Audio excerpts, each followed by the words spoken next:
desde el año pasado que no venía. No sé si os acordáis dónde estamos en nuestro estudio. Estamos en Hechos 16. Y hoy vamos a leer desde el 11 al 40. Hechos 16, del 11 al 40. Dice así la palabra del Señor: zarpando pues de Troas vinimos con rumbo directo a Samotracia y el día siguiente a Neápolis. Y de allí a Filipos, que es la primera ciudad de la provincia de Macedonia y una colonia. Y estuvimos en aquella ciudad algunos días. Y un día de reposo salimos fuera de la puerta, junto al río, donde solía hacerse la oración. Y sentándonos hablamos a las mujeres que se habían reunido. Entonces una mujer llamada Lidia, vendedora de púrpura de la ciudad de Tiatira, que adoraba a Dios, estaba oyendo. Y el Señor abrió el corazón de ella para que estuviese atenta a lo que Pablo decía. Y cuando fue bautizada, y su familia, nos rogó diciendo: si habéis juzgado que yo sea fiel al Señor, entrad en mi casa y posad. Y nos obligó a quedarnos. Aconteció que mientras íbamos a la oración nos salió al encuentro una muchacha que tenía espíritu de adivinación, la cual daba gran ganancia a sus amos adivinando. Esta, siguiendo a Pablo y a nosotros, daba voces diciendo: estos hombres son siervos del Dios Altísimo, quienes os anuncian el camino de salvación. Y esto lo hacía por muchos días. Mas desagradando a Pablo, este se volvió y dijo al espíritu: te mando en el nombre de Jesucristo que salgas de ella. Y salió en aquella misma hora. Pero viendo sus amos que había salido la esperanza de su ganancia, prendieron a Pablo y a Silas y los trajeron al foro ante las autoridades. Y presentándolos a los magistrados dijeron: estos hombres, siendo judíos, alborotan nuestra ciudad y enseñan costumbres que no nos es lícito recibir ni hacer, pues somos romanos. Y se agolpó el pueblo contra ellos, y los magistrados, rasgándoles las ropas, ordenaron azotarles con varas. Después de haberles azotado mucho, los echaron en la cárcel, mandando al carcelero que los guardase con seguridad. El cual, recibido este mandato, los metió en el calabozo de más adentro y les aseguró los pies en el cepo. Pero a medianoche, orando Pablo y Silas, cantaban himnos a Dios y los presos los oían. Entonces sobrevino de repente un gran terremoto, de tal manera que los cimientos de la cárcel se sacudían y al instante se abrieron todas las puertas y las cadenas de todos se soltaron. Despertando el carcelero y viendo abiertas las puertas de la cárcel, sacó la espada y se iba a matar, pensando que los presos habían huido. Mas Pablo clamó a gran voz diciendo: no te hagas ningún mal, pues todos estamos aquí. Él entonces, pidiendo luz, se precipitó adentro y temblando se postró a los pies de Pablo y de Silas, y sacándolos les dijo: señores, ¿qué debo hacer para ser salvo? Ellos dijeron: cree en el Señor Jesucristo y serás salvo tú y tu casa.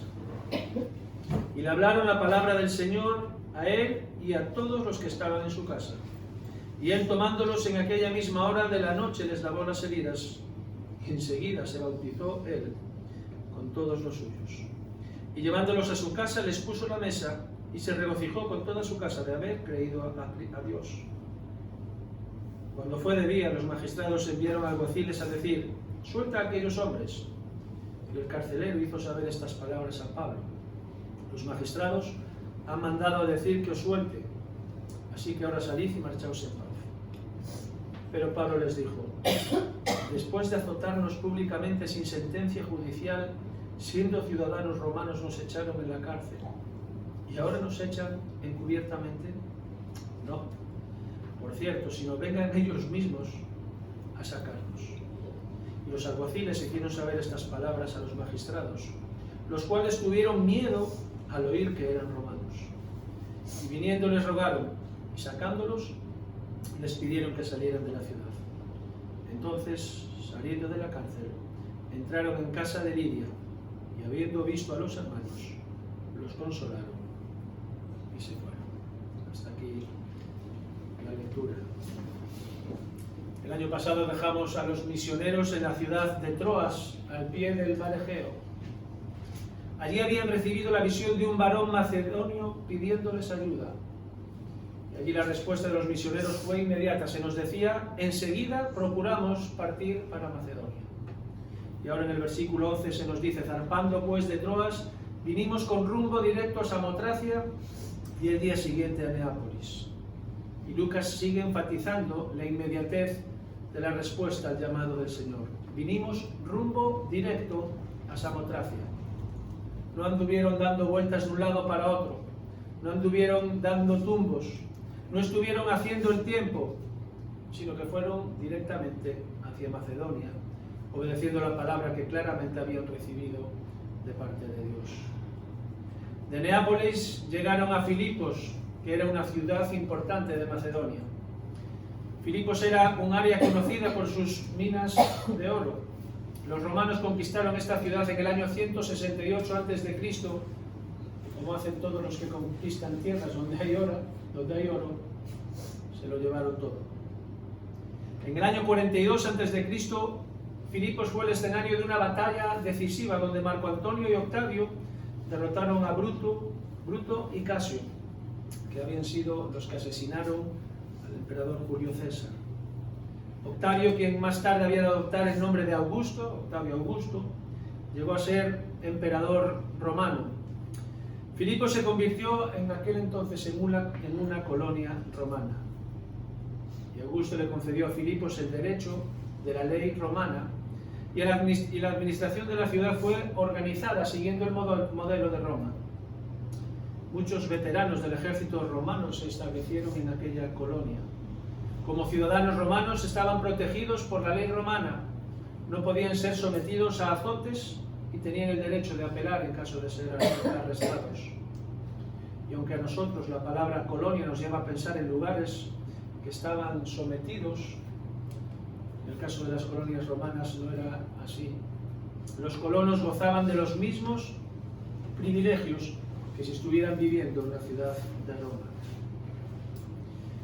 En Filipos nos dice Lucas que estuvieron algunos días, y aquí nos va a narrar 3 historias que suceden en esta ciudad relacionadas con 3 personas. Versículo 13.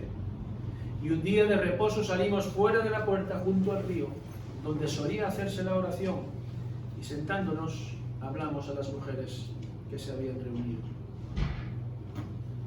Sabemos que el día de reposo era el día de ir a la sinagoga, pero en este caso se nos dice que salieron fuera de la puerta a donde solía hacerse la oración. Ya se hacía oración de aquella. Y esto nos indica que en Filipos no había sinagoga, lo que nos hace pensar que en aquella ciudad había pocos varones judíos.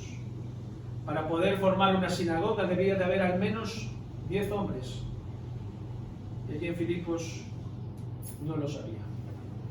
Incluso leemos que en el río donde se reunían los judíos para la oración no había hombres. Y esto se podía deber a que en el año 49 después de Cristo, Claudio había expulsado a los judíos de Roma debido a que habían sido acusados de varios disturbios religiosos. Más adelante en el libro de Hechos encontraremos una referencia a esta expulsión en Hechos 18:2. Dice: Pablo halló a un judío llamado Aquila, natural del Ponto, recién venido de Italia con Priscila su mujer, por cuanto Claudio había mandado que todos los judíos saliesen de Roma. Y podemos pensar que en la colonia romana de Filipos habían seguido los mismos pasos que en la ciudad de Roma y habían expulsado de allí a los judíos. Cuando Pablo y Silas son arrestados más adelante, los acusan de ser judíos perturbadores de la paz de la ciudad.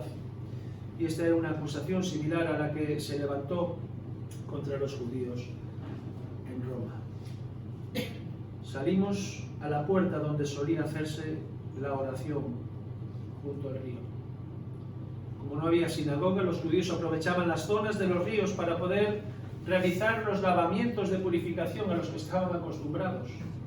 Creo que todos nos acordamos de aquellos fariseos que se juntaron contra Jesús para recriminarle que sus discípulos no realizaran los lavamientos que ellos mismos habían impuesto. Marcos 7, del 2 al 23. Allí junto al río podían realizar todos los rituales. Pero Lucas nos enfatiza que aquel grupo se reunía allí para la oración. Lucas nos dice que era un grupo de mujeres. Y el texto sigue diciendo, sentándonos, hablamos a las mujeres que se habían reunido. Aquí hacían al contrario que nosotros hoy. Yo estoy de pie para hablar, ellos se sentaban para hablar. No sé si recordáis cuando Jesús estaba en la sinagoga de Nazaret, allí se nos dice que después de leer el texto, enrollando el libro, lo dio el ministro y se sentó y empezó a hablar. Todos los ojos estaban fijos en Jesús y comenzó a decirles, hoy se ha cumplido delante de vosotros esta escritura. El texto no nos dice cuántas mujeres había allí, pero sí nos llama la atención sobre una de ellas. Su nombre era Lidia y Lucas nos dice varias cosas sobre esta mujer. En primer lugar nos dice que era vendedora de púrpura, algo muy valioso. Y en aquel entonces era un negocio rentable, por lo que debemos de suponer que Lidia era una mujer económicamente acomodada. En segundo lugar nos dice que era de Tiatira, ciudad que conocemos porque recibió una de las cartas que el Señor escribió a las 7 iglesias en Apocalipsis 2 y 3. Y en tercer lugar nos dice que era una mujer que adoraba a Dios. Y eso nos hace pensar que era una mujer de fe. A pesar de tener una buena posición social, ella encontraba tiempo para adorar a Dios. Ese día de reposo había ido al lugar donde se juntaban otras mujeres para orar y adorar a Dios. En vez de aprovechar el día de reposo para descansar, aprovechó el día de reposo para adorar a Dios. Sin duda una gran lección de esta mujer para nosotros, que encontramos buena cualquier excusa para no reunirnos para orar y adorar al Señor. Lidia se paró a escuchar lo que los misioneros estaban predicando. Dice el texto que estaba oyendo. Ella puso su voluntad en escuchar el mensaje que Pablo les estaba dando. Y es que la fe viene por el oír la palabra de Dios. Pero Lucas agrega, y el Señor abrió el corazón de ella para que estuviese atenta a lo que Pablo decía. Y en estas dos frases encontramos cómo confluyen tanto la responsabilidad humana como la soberanía divina en el plan eterno de la salvación. Y esta combinación de estas dos cosas hizo que aquella mujer aceptase el mensaje del Evangelio. Y nos dice el texto que de inmediato fue bautizada. Nos dice que fue bautizada junto a su familia. Algunos comentaristas piensan que el término que usa Lucas como familia se refería a las sirvientas que Lidia tenía, más que a su propia familia en el sentido estricto de la palabra. Era una mujer con un negocio, un buen negocio, y probablemente iba con sus sirvientes o empleados y los llevaba también al lugar de la oración. Como decía, Lidia era una mujer que probablemente vivía en una situación acomodada, pero eso no le impedía dedicar tiempo a Dios. El día de reposo se acercó al río donde los judíos se acercaban para elevar sus oraciones, y cuando aquel extranjero se puso a hablar delante de ellos, puso atención a lo que decía y llegó a conocer al Señor Jesucristo como su Salvador personal. Lidia nos enseña que nuestras ocupaciones terrenales no deben estorbar nuestra vida espiritual. Y cuando fue bautizada, Lidia puso a disposición de los misioneros su casa para que pudiesen no solo comer, sino también reposar en ella. Y vemos el énfasis que hace Lucas. Primero dice nos rogó y luego dice nos obligó a quedarnos. Dice el original, nos presionó para quedarnos en su casa. Y es que Lidia quería seguir aprovechando la buena palabra que traían los misioneros. ¿Por qué solo disfrutar de la buena palabra en el día de reposo? Si estando hospedados los misioneros en su casa podrían disfrutar todos los días de la palabra que Dios les traía. Y es que Lidia también nos enseña sobre la hospitalidad. Ella deseó hospedar a aquellos que le habían anunciado el Evangelio, aquellos que ahora eran sus hermanos.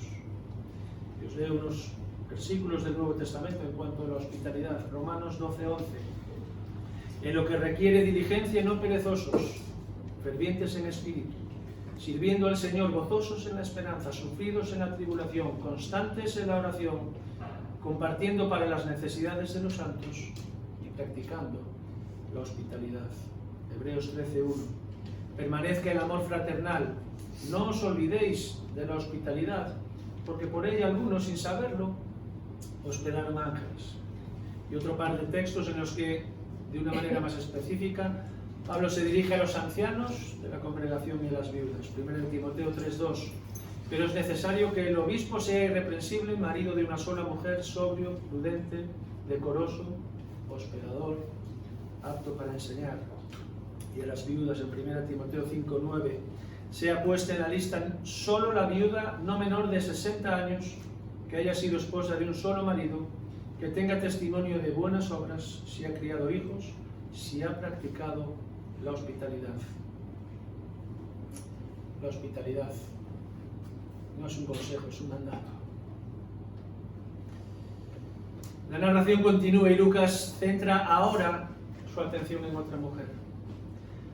No nos dice su nombre, solo nos dice que mientras íbamos a la oración nos salió al encuentro una mujer que tenía espíritu de adivinación. Y realmente no sabemos si esto empezó a ocurrir el mismo día en que fueron a la oración y hablaron con Lidia, o empezó a suceder en las siguientes semanas, porque Lucas nos dice en el versículo 18, esto hacía por muchos días. Era una muchacha que tenía espíritu de adivinación.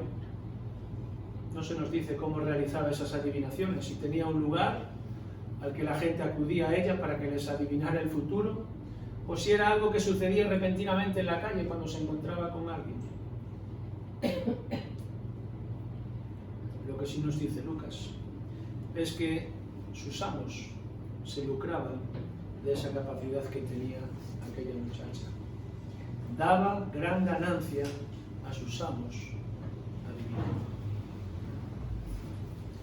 El grupo que iba con Pablo a la oración debía ser cada vez más grande y aquella muchacha comenzó a salirles al encuentro con un mensaje. Estos hombres son siervos del Dios Altísimo, quienes os anuncian el camino de salvación. Y lo que parecía una publicidad gratuita para los misioneros era algo que estaba desagradando al apóstol Pablo. Así que Pablo ordenó en el nombre de Jesucristo a aquel espíritu que saliera de la muchacha. Y podemos preguntarnos por qué a Pablo no le gustaba esta publicidad. Y encontramos al menos 3 motivos. En primer lugar, dice Lucas que daba voces. Daba voces mientras Pablo estaba enseñando.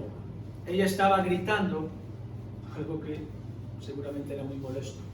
Imaginaros ahora que alguien estuviera aquí gritando mientras yo estoy aquí hablando. A veces incluso cuando un niño llora mucho, está molestando tanto al que habla como al que está escuchando. En segundo lugar, cuando aquella chica hablaba del Dios Altísimo, a todos los oyentes les vendría a la cabeza no el Dios Altísimo, sino su Dios Zeus.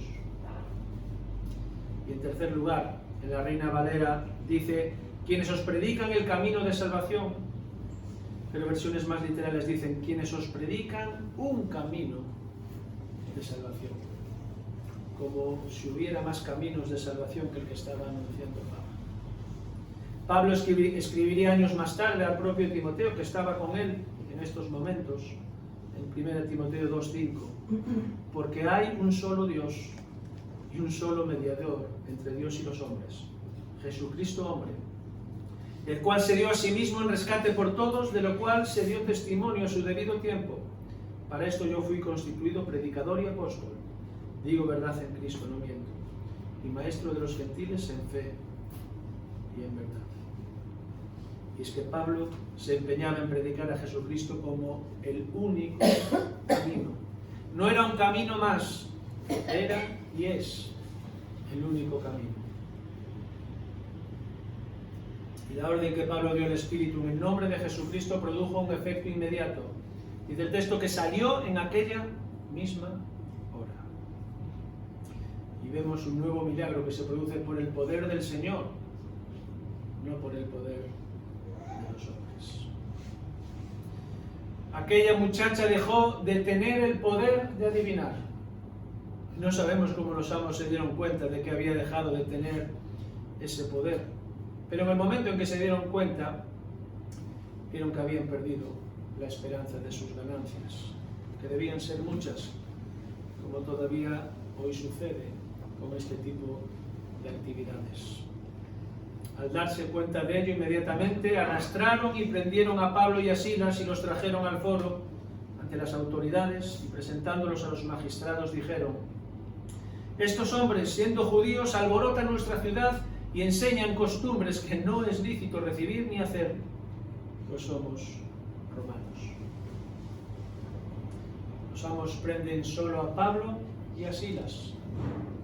Con ellos estarían también Timoteo y Lucas, que se libran probablemente porque ellos eran de origen gentil, y la acusación de los amos de la muchacha era por ser judíos. Son llevados al foro, que era la plaza pública de la ciudad donde se desarrollaban gran parte de las actividades e incluso donde los magistrados impartían justicia. Los acusadores presentan un cargo doble contra Pablo y Silas. Primero, estos hombres son judíos que están alborotando nuestra ciudad. Y segundo, están proclamando costumbres que nosotros como ciudadanos romanos no podemos aceptar ni cumplir. Pero se olvidaron por completo que lo que más les importaba es que habían perdido sus ganancias. De eso no dijeron nada. Ellos hacen énfasis en la nacionalidad de los acusados. Son judíos y aprovechan el miedo que pudiera haber por los recientes problemas políticos, como comentaba al principio. Los magistrados tenían la responsabilidad de mantener la paz y el orden de la ciudad y no podían permitir que los judíos alborotasen ahora la ciudad de Filipos. La multitud hizo que las cosas fueran a más. La gente oía gritar y, como sucede muchas veces, habría gente que se iba acercando y que, sin saber absolutamente nada del tema, se irían uniendo a los gritos de los amos contra aquellos judíos. Y los magistrados, dice el texto, para calmar a las masas, rasgándoles las ropas, ordenaron azotarles con varas. Y el castigo fue muy severo. En el Imperio Romano no había límite de los 40 menos 1 latigazos, como la ley de Moisés. Lucas nos dice que después de azotarles mucho, los echaron en la cárcel, mandando al guardia que los custodiase con seguridad. Y este guardia es el tercer personaje de la historia.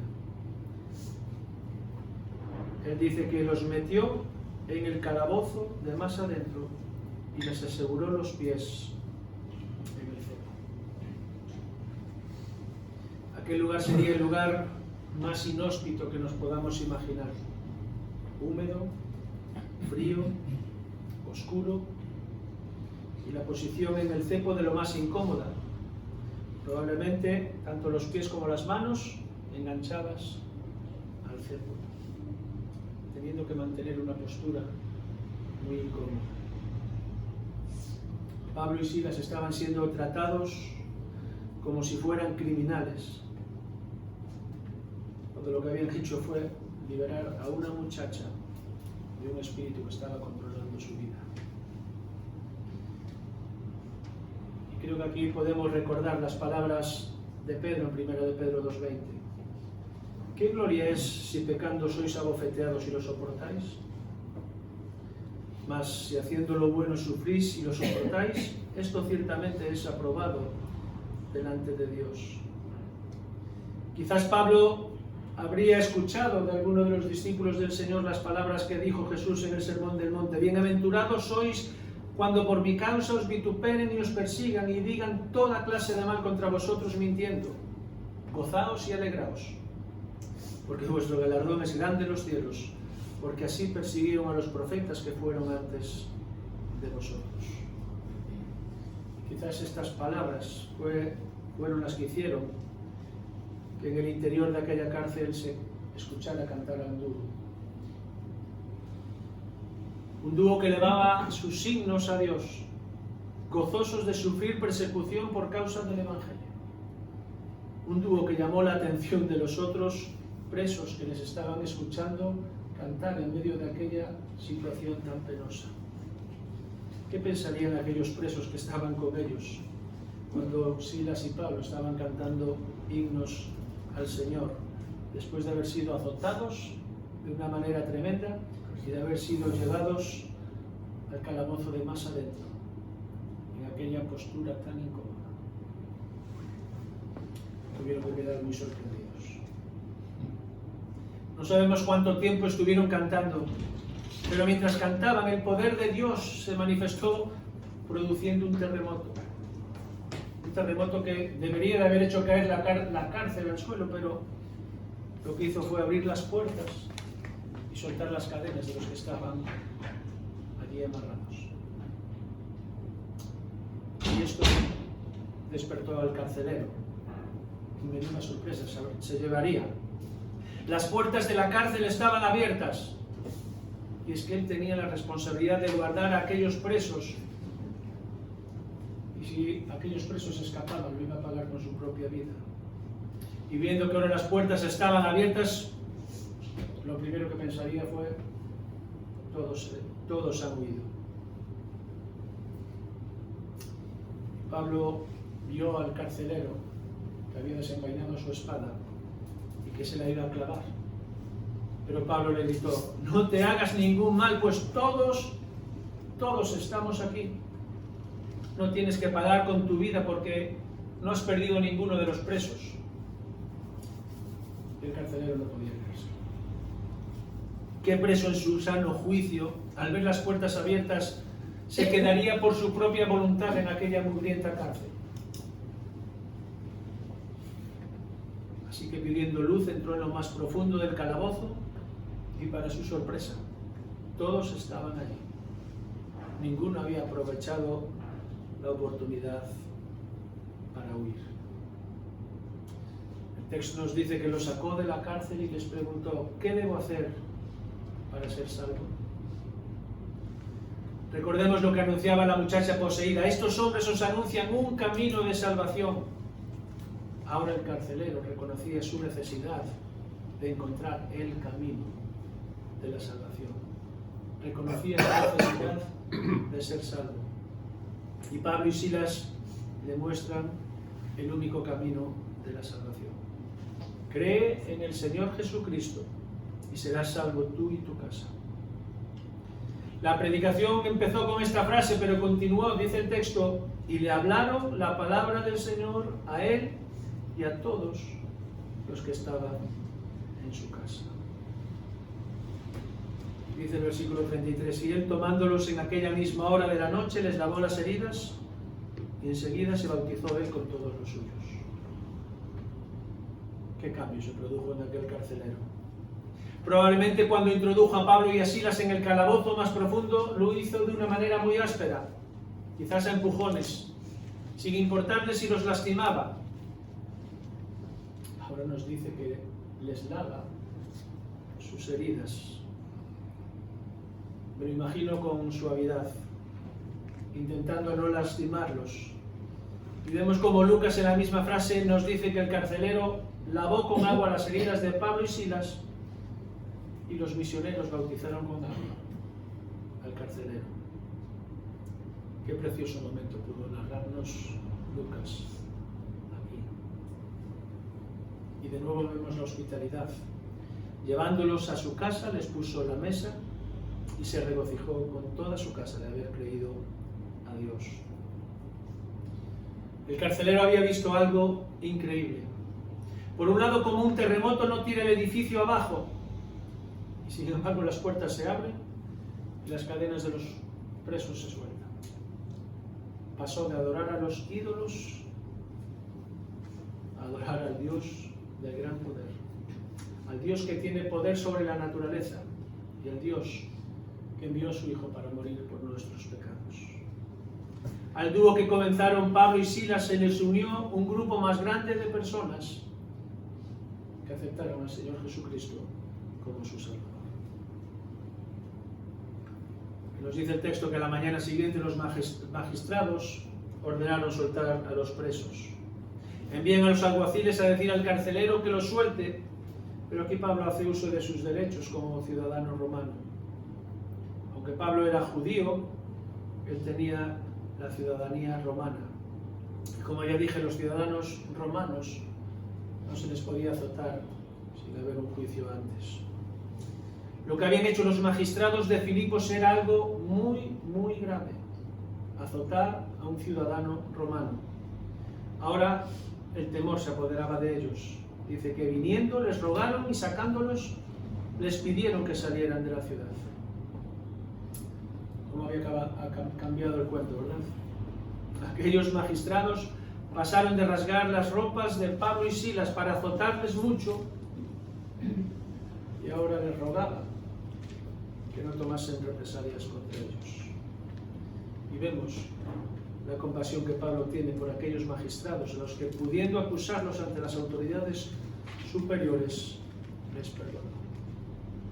Y esto quizás nos haga recordar a aquel que estaba colgado de la cruz y le dijo al Padre: Padre, perdónalos, porque no saben lo que hacen. Y finalmente nos dice el texto que salieron de la cárcel y fueron de nuevo a casa de Lidia, aquella casa a la que veíamos al principio se les había obligado a entrar. Y allí se reunieron de nuevo con los hermanos, a los que pudieron consolar. Seguro que los hermanos estaban tristes por el encarcelamiento de Pablo y de Silas, pero pudieron recibir ahora consolación de parte de los misioneros, porque pudieron ver el poder de Dios liberándoles de las cadenas que los tenían atados. ¿Qué debo hacer para ser salvo? La pregunta del carcelero fue muy directa. A lo largo de los años, muchos presos habrían sido encerrados en su cárcel, pero nunca había visto algo parecido a lo que pasó con Pablo y Silas, y cómo el Dios de los cielos que ellos predicaban manifestó su poder sobrenatural. Quizás hoy te estás haciendo la misma pregunta: ¿qué debo hacer para ser salvo? Pues la respuesta sigue siendo la misma: cree en el Señor Jesucristo y serás salvo. Amén. Amén.